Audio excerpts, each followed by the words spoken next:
One of the most fun and rewarding things in all of drumming, for me, is to take a new beat or a pattern that I cannot play at all and work it up to speed until I can play it really fast. Unfortunately, every time I do this, the same scenario plays itself out. The very first thing I do is measure myself against a metronome app. And if you don't do this, I recommend you do, because in a world of, am I getting better? I don't know, maybe, quantifiable results are absolutely massive. And what better way to measure those results than to find your starting BPM and then judge against that as you work up the tempo of whatever you're working on and see how much you're progressing.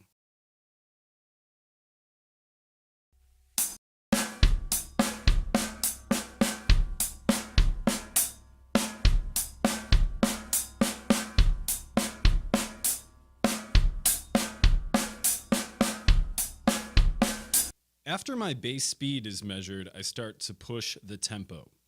Enter the dial of effort. At 0, I can nail it every time. I'm staying in control. My speed boundary isn't being pushed. Crank the dial to 5, and I'm attempting it way faster than what I can play. And I play it correctly 0 out of 5 times.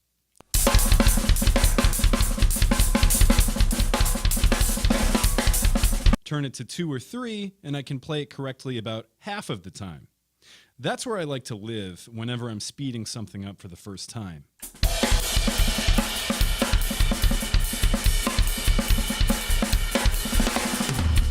You might ask yourself, why does the dial even go to 5? There can't possibly be any virtue attempting something beyond the range of it being playable. But there are actually some techniques that are better learned with the dial on 5.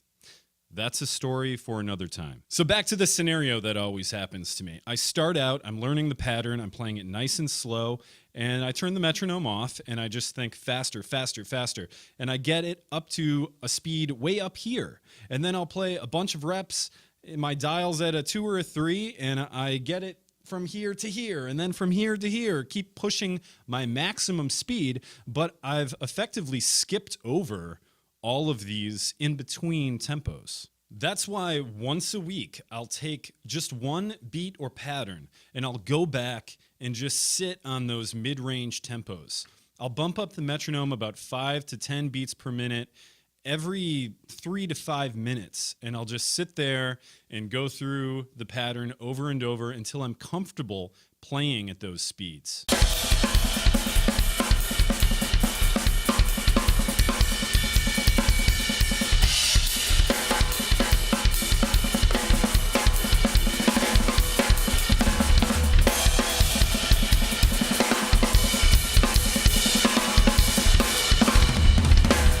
So what I find whenever I work on this is that my playing gets more even, cleaner, it's better defined, I have more control, and whatever pattern or beat idea I'm working on, that top speed actually gets increased by working on these in-between tempos.